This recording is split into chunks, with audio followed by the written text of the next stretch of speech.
Buenos dias, damas y caballeros. Andito tayo sa isa pang subdivision dito sa township namin. Yan ang clubhouse nila. At marami pang vacant lots dito. Pwede pa siya bumili ng 50,000 per square meter. Bili na kayo, tataas pa yan. Okay, kasi ang ganda-ganda ng view, yan ang Sierra Madre, Yan ang Sierra Madre. Yan, sana ipapakita yan ng AI ng matagal. Basta yung mga bundok nakikita nyo ay Sierra Madre yan. So you can have that view, every day. Every day you can wake up with that view at 50,000 per square meter. Hindi ako agent, Okay, so punta na tayo sa topic natin na about the war ng Amerika and Israel against Iran, or attack ng Amerika at Israel against on Iran. So this issue affirms yung rightfulness ng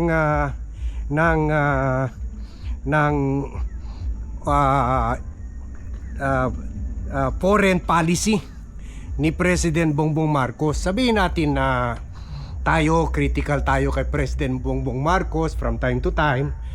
Tayo rin hindi happy dahil parang nawala na tayo narinig ukol sa flood control anomaly. Wala na tayo narinig sa investigasyon kay sa 15 billion allocable funds ni Romualdez at 14 billion kay Romualdez and 15 billion kay Sandro Marcos. At pinatay na rin yung ICI. Wala na rin, At halos parang wala na rin tayo narinig kung ano mang progress sa DOJ at saka sa ombudsman, Kumbaga wala na, dead issue na. Kumbaga nadala na naman tayo sa budol-budol. Pinaasa tayo na may mangyaring investigasyon, makukulong yung mga guilty. Yung pala dog show lang, cat and puppet show. Pinakita lang na pinakulong yung ex-senator pa naman, at pinakulong si Diskaya at yung small fish na mga DPWH officials. Pero hindi lang nag-Christmas si Cheese Escudero, si Joel Villanueva at Jinggoy, at sana kasama na sa investigasyon si Bongo, kasi marami ring katiwalian yan sa kanya, sa malas sakit centers na pinamumugaran lang ng mga ibon at mga kambing, half finished or unfinished or unimplemented talaga. Unimplemented. So nabudol-budol na naman tayo. So at kasama dyan sana si Amy Marcos, kasi sabi ni Ping Lacson may 3.5 allocable, 3.5 billion. 3.5 billion. Hindi man kasing laki sa 15 billion ni Sandro Marcos or 14 billion ni Romualdez. Pero malaki rin yun, billion rin yun, B. So kwan tayo dyan, critical tayo dyan. Pero pagdating sa issue ng foreign policy, hindi naman tayo pro-American, pro-Filipino talaga tayo. Pero parati kinikriticize si President Bongbong Marcos na delikado yan, di ba? Lately nag-vlog si Pulong at saka si Sara na sinasabi na ayan na mga EDCA sites, magiging magnet yan sa pag-atake sa atin ng China. Ang masasabi natin dyan, kahit may EDCA site o wala, inatake na nga tayo ng China. Ando na nga sila sa Mischief Reef, may mga kampo na nga sila doon. At sabi pa nila na mga Chinese pro-Chinese propagandists, yan, wala na yan Amerika, pabagsak na yan, they are disintegrating, their society is breaking up. Dikit na tayo sa rising superpower, real superpower ang China. Ngayon dapat daw China daw ang kuwan natin, ang ally natin, hindi daw Amerika. O tingnan nyo ngayon, kasi China daw sila na daw pinaka magagaling sa arms, sa aircraft carrier, sa mga eroplano na kumopya lang sa Amerika, at mga submarine, mga anti mga missile protector, ganoon, mga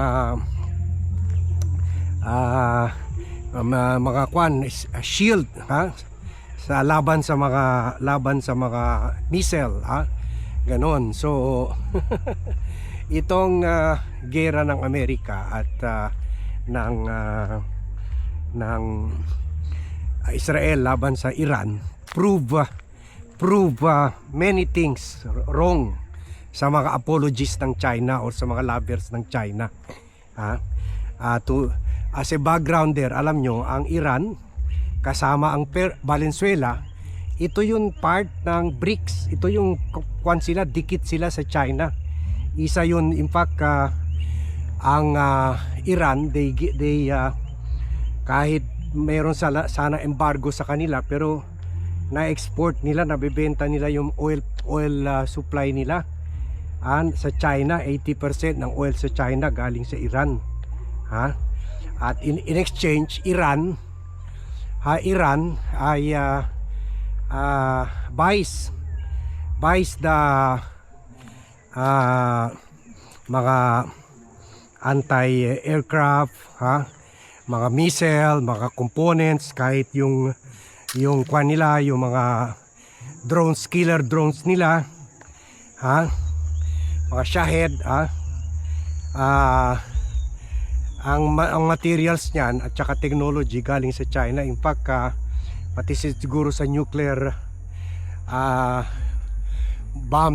missile development, tumutulong ang China. So kumbaga, at malaking investment ng China sa mga trains, sa ports, sa mga industries, na utang, mga $100 billion na utang, loan,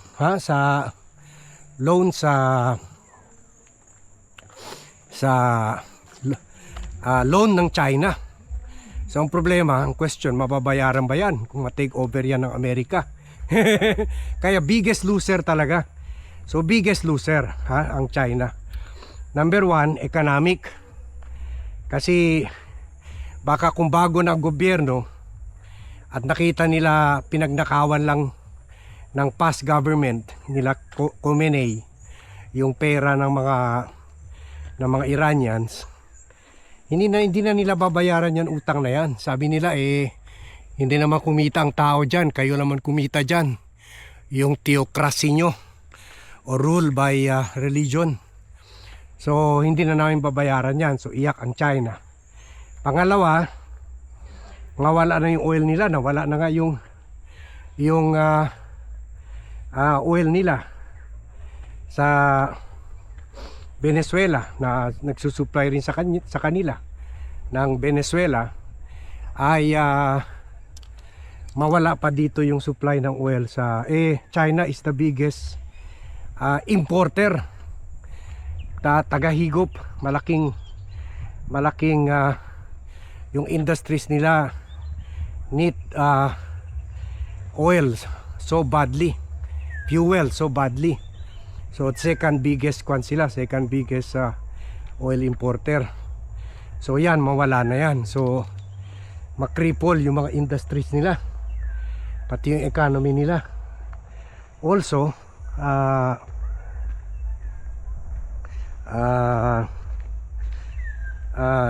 so number one, economic crunch. Second, parang sampal ito kay Xi Jinping. Kasi sabi ni Xi Jinping sa BRICS countries, join me and I will make you prosperous and I will protect you. Anong protect? Ano ba nagawa ng missile mo? Mga missile mo, mga anti-aircraft guns mo, mga missile interceptors mo, ano ba nagawa? Patay na si Khamenei. Hindi lang man na counter attack yung mga missiles ng China or mga yung kwan daw ng China, sabi yung mga radar malalaki ng China na sinabi na lahat daw ma-detect. Sabi pa ka mga Chinese mismo sa Weibo, sabi magkabit kasi marami na rin Chinese galit kay Xi Jinping Pwede maganda daw pang clothesline line, yung pang kwan lang, panglagay ng mga damit ganun para matuyo ganun. So ilalagay na daw, yun na lang daw, useful daw yun sa ganun. Kasi pumalpak sa Iran, pumalpak sa Venezuela. And then yun naman naggera yung India at Pakistan. Gamit ng Pakistan yung mga Chinese missile at tanks and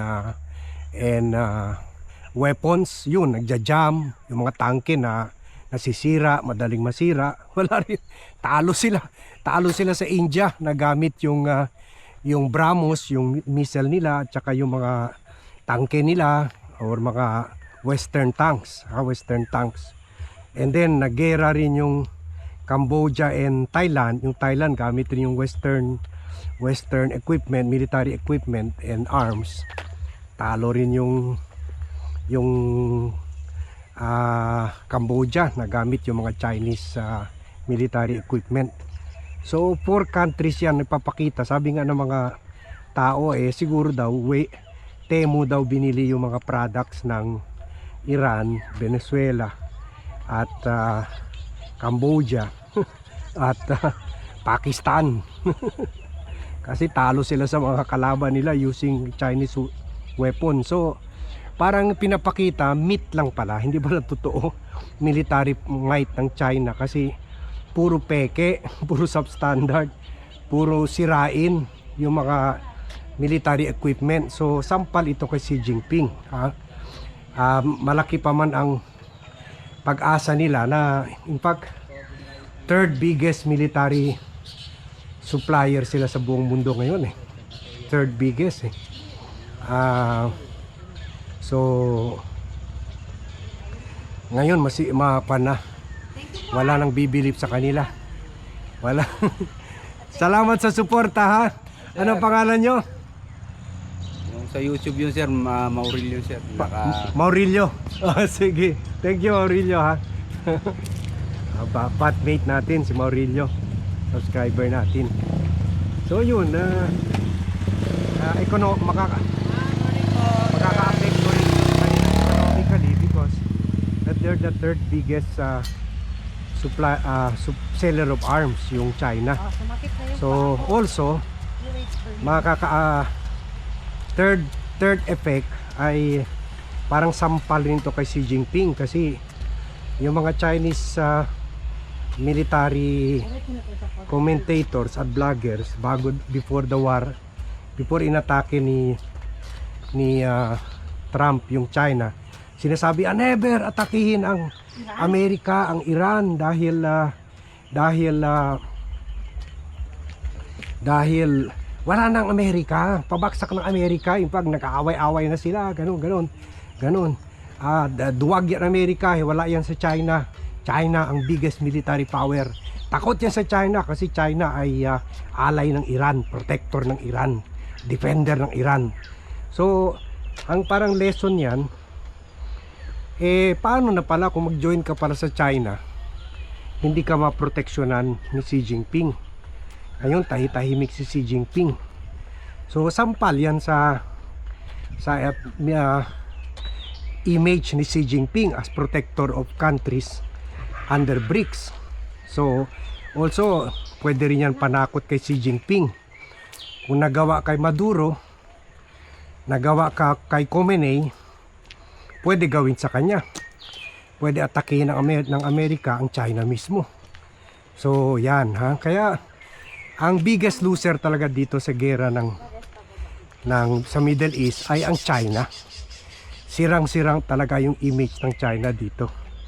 Ha? At pati mga Chinese mawala na rin respeto at suporta kay Xi Jinping kasi pinaka-corrupt pala yung defense industry ng China eh.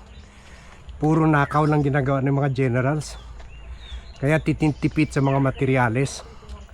Kumukopya sila pero hindi nila nakukuha yung tunay na produkto. Yung mga smart bombs, mga high-tech planes ng Amerika, malayo pa sila doon. Kaya yun ha. Kaya tama si President Bongbong Marcos na dumikit siya sa Amerika through EDCA. Kasi kung atakihin ng China ang Taiwan, America can ably defend us and defend Taiwan. At itong series of attacks, una sa Venezuela and then sa Iran, proves America is still the world's biggest superpower, not China. Kaya masasabi natin ang China as ang biggest loser. Si Xi Jinping ang biggest loser. Kaya yung mga bansa ngayon naalyado kay Xi Jinping at hindi Amerika, magdadalang isip na yan. Makaalis na yan sa BRICS. Kasi sinong gusto ng weak country like China? Also, good news yan sa atin. Ibig sabihin, kung atakihin nila yung Pilipinas, baka masisira lang yung mga weapon nila at baka sila pa ang matatamaan, sila pa ang mapuputukan. Kanya kapalpak sila. And that is good for us. O sige. Hello. Ilan hills na inakyatan natin dito. Pauwi na rin tayo. So dito tayo, ito yung scene. Hindi ko na kanina ma-vlog dito kasi marami sila mga sound system dito. Baka yung mahilig sa bike, tingnan nyo sa shorts, panoorin nyo sa shorts, nandun yung mga kasi sumali rin dito yung anak ko eh. Andun yung mga video ko sa race. So eto dito kasi nga yung lugar namin, ang tawag doon, parang yung ano ba tawag doon, yung bike na pang rugged terrain. So yan dito, this is the biggest trail, and internationally accepted trail, internationally graded trail sa buong Pilipinas. So good morning to all and see you in my next